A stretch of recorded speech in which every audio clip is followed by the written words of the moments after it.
Welcome everyone to lecture 9 of our service law series, and today's focus is on article 14 of the Indian Constitution in relation to service matters. So starting with the introduction to article 14. Article 14 guarantees equality before law and equal protection of laws. जो हमारा article 14 है उसमें एक concept है equality before law का and एक concept है equal protection of laws का. Then we can see that it applies to both citizens and non-citizens, and also it acts as a bulwark against arbitrary state action, especially in recruitment, promotion, pension, termination and classification of employees. So here we can see that कि जो article 14 है पहला वो equality before law को भी include करता है और इक्वल प्रोटेक्शन ऑफ लॉज को भी इंक्लूड करता है. Secondly it applies to both citizens and non citizens. चाहे आप यहाँ के सिटीजन हैं, नागरिक हैं, चाहे नहीं हैं, आप पे आर्टिकल 14 अप्लाई करेगा. And thirdly it's a protection which is given to employees against the arbitrary state action. कि कोई भी स्टेट एक्शन आर्बिट्ररी नहीं हो सकता है. It has to confirm to the constitutional principles and morals. Now let's see the text of article 14 itself. The state shall not deny to any person equality before the law, the equal protection of laws within the territory of India. So we can see there are 4 elements to this definition. Starting with article 14, the state shall not. Shall not here we can interpret that this is a mandatory provision that the state shall not deny to any person, that is citizen or non-citizen, equality before the law and the equal protection of laws where within the territory of India. So जो हमारी state है, क्योंकि वो एक welfare state है, it can not and it shall not, that is a mandatory thing कि state करेगा ही नहीं ये टू एनी पर्सन, चाहे वो सिटीजन हो ना हो, क्या equality before the law and equal protection of laws within the territory of India. कहाँ पे? टेरिटरी ऑफ इंडिया के अंदर. Now let's move on to the case of Ramesh Prasad versus state of Bihar. Here what is important is that in this case it was held that aim of both the concepts, that is the equality before law and the equal protection of laws, is equal justice. That was held in this case, that both the concepts, be it equality before law or equal protection of laws, दोनों का ही object क्या है? Justice.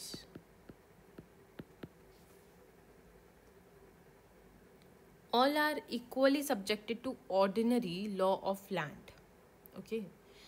Furthermore, this case relates to how the petitioner was dismissed from service without a proper inquiry under Article 311.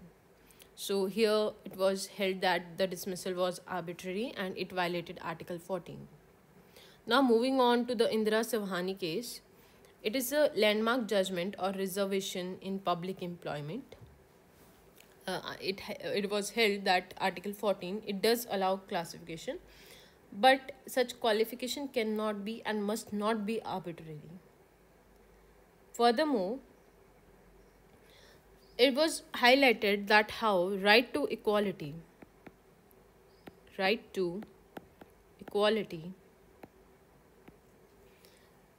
is also recognized as one of the basic features of Indian constitutions.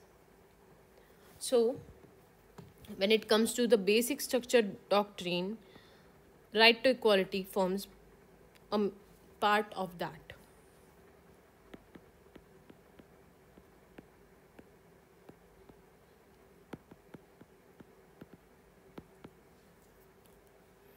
Now coming to the concept of rule of law. So first we'll start with rule of law.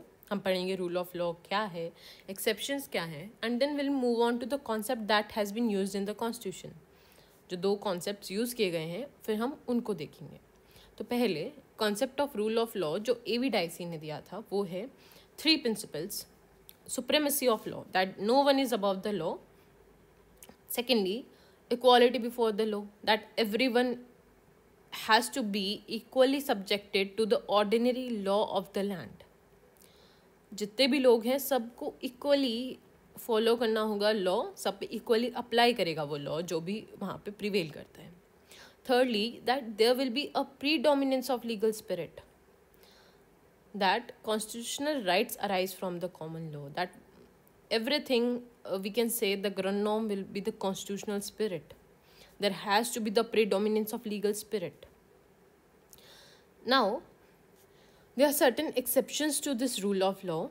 For example, the immunities which are guaranteed to president or governor, the privileges to MPs and MLAs, and protective discrimination under Article 15.4, 15.5, 16.4 to women, economically backward classes, or the other backward classes, or children. These are the exceptions. Now, coming to the concept of equality before law and equal protection of laws. So, there are two concepts. For example, here is a boundary, here is a cricket match taking place. So, this is the wall. This person, he can see the match, he can see the match, and he cannot. पर इन तीनों पे ये जो wall है वो equally apply करिए. ऐसा नहीं है कि किसी के लिए बहुत बड़ी है वॉल या फिर किसी के लिए बहुत छोटी है. It's equal, like it's starting from here and here. So it's equal subjection of law to all. But you can see here that this person, he is not getting anything out of it. He is not able to even see the cricket match. So what's the point of this equal subjection of laws, right? Now if we come to the another concept that is there, see, he can watch the match, he can also watch the match, and now we put a bench here so that he can also see the match. Now we can say that they are equally protected by the law because they are all at the same level.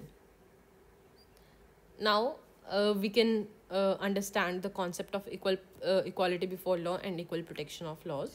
So जो equality before law है वो British origin का concept है, जो कि एक negative concept कहा जाता है because यहाँ पे आपको कोई special provision नहीं दिया जाएगा या फिर specially आप पर ध्यान नहीं दिया जाएगा. सबको एक जैसा लॉ जो है अप्लाई करेगा. तो absence of any special privilege and law is same for all. उसके बाद if there is no benefit to you, if it is of no use to you, it doesn't matter. But equal protection of laws जो है एक American concept है. It is a positive concept and it means that there should be equal treatment in equal circumstances. कि ये मतलब नहीं है कि बाउंड्री वॉल है ये देख ही नहीं पा रहा है जबकि इसने टिकट भी लिया है. This is not equal treatment. ये इक्वल ट्रीटमेंट है because now the circumstances are equal. They can see above the wall now. ठीक है.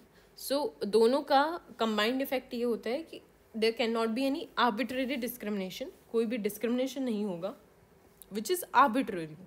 अगर रीजनेबल क्लासिफिकेशन पे बेस्ड है तो इट इज़ अलाउड, बट अगर वो आर्बिट्रेरी डिस्क्रिमिनेशन है तो अलाउड नहीं होगा.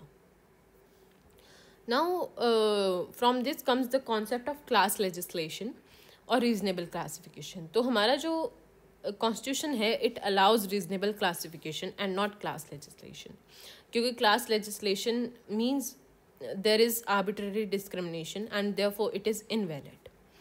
But reasonable classification, it is based on intelligible differentia. There is a reason which discriminates between the two groups of people based on a reason. That is why it is intelligible differentia. And the differentia must have a rational nexus with object sought to be achieved. एक reasonable nexus, rational nexus होना चाहिए with the object that is sought to be achieve. That is कि आपने दो groups में differentiate किया, classification किया किसी भी चीज़ का, तो ये क्लासिफिकेशन बेवजह नहीं हो सकता है, इसका कोई ना कोई रीज़न होना चाहिए, और वो जो रीज़न है वो जो ऑब्जेक्ट जिसकी वजह से एक क्लासिफिकेशन हुआ है उस ऑब्जेक्ट से मैच करता हुआ होना चाहिए। So there must be an intelligible differentia, and differentia should have a rational nexus with the object sought to be achieved. Now, the case of DS Nakara versus Union of India.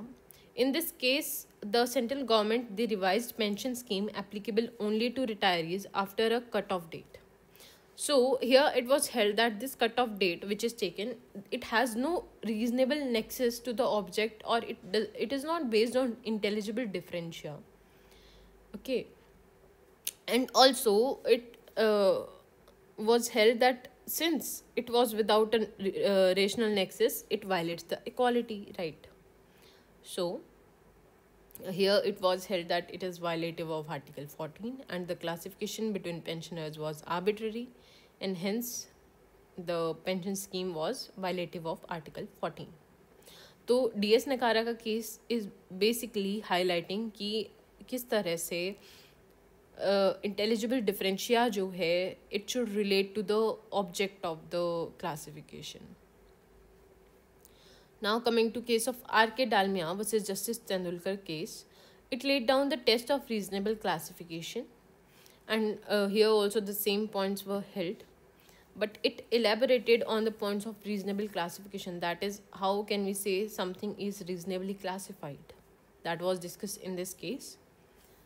Now coming to the very landmark case of E.P. Royappa versus State of Tamil Nadu. Here the concept that equality is antithesis to arbitrariness was held, and the facts of the case are that Royappa was transferred arbitrarily from Chief Secretary to Planning Board. So here the arbitrariness, which was without any reasonable cause, was held as violative of Article 14. ठीक है, तो कोई भी arbitrary state action है उसमें हम एक employ को आर्टिकल 14 का प्रोटेक्शन दे सकते हैं, क्योंकि जो भी आर्बिट्ररी एक्शन है it is inherently opposed to the equality principle. This was highlighted in the case of E.P. Royappa versus State of Tamil Nadu, and it's a very landmark case. Now moving on to the case of Air India versus Nagesh Mirza. इस case में जो air hostess थी दे वर terminated on marriage और pregnancy. तो यहाँ पे ये जो क्लासिफिकेशन था कि मैरिज या प्रेगनेंसी पे जो फीमेल हॉस्टेसेस थी उनको टर्मिनेट किया जाएगा, तो इस कंडीशन को it was held as arbitrary and discriminatory, and therefore it was struck down under the protective veil of article 14. ठीक है. Now the case of Ajay Hasya versus Khalid Mujib. Even government aided institutions are state under Article 12, and the criteria for admission in engineering college were found arbitrary in this case. तो जो अजय हासिया और खालिद मुजीब का case है is only relevant as to the part of interpretation of the state, what is a state, and also how Article 14 has been expanded to include various non-traditional state actors as well. So the reasonable classification criteria, how what is reasonable classification, it's very expensively applied, and we try to uphold the constitutional principles wherever it is possible. Now coming to rules of natural justice under Article 14. Natural justice का मतलब है कि fairness in action, और basically दो principles हैं, nemo judex in causa sua and audi alteram partem. That is कोई भी अपने ही केस में जज नहीं हो सकता, और सेकेंडली कि सबको एक फेयर हियरिंग का राइट है. तो इसमें हम केस करते हैं DTC versus DTC Mazdoor union. जिसमें termination of permanent employees without inquiry it violated natural justice, क्योंकि इंक्वायरी नहीं हुई तब तक हमने उसको एक राइट टू फेयर हियरिंग दिया ही नहीं. That is why it is also somehow related to all the concepts that is the reasonable classification concept, the arbitrariness,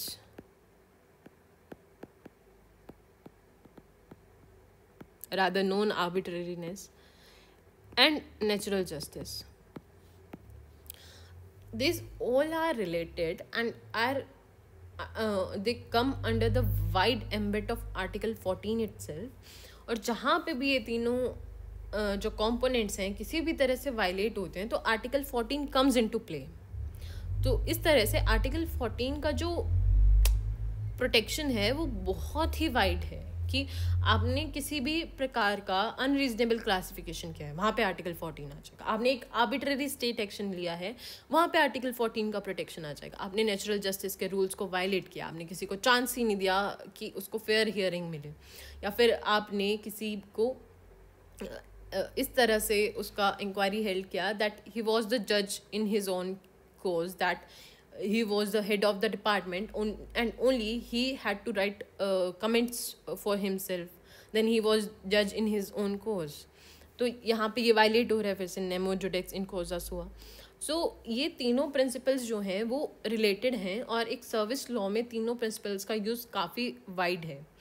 सो जहाँ पे भी ये प्रिंसिपल्स वायलेट होते हैं वहीं पे हम आर्टिकल 14 जो है वो अप्लाई करेंगे और वहाँ पे वो जो भी रूल है, रेगुलेशन है या कोई भी लेजिस्लेशन है वो वहाँ पे वॉइड हो जाएंगे. Now what are the exceptions to natural justice? National security or public interest can be the exceptions to natural justice, and only in confidential yet sensitive intelligence matters, for example espionage, sensitive military roles or matters of state security, we can say that natural justice doesn't have to be strictly applied in these cases. But फिर भी article 14 जो है उसका एक it's an umbrella provision that is it applies everywhere and to every domain.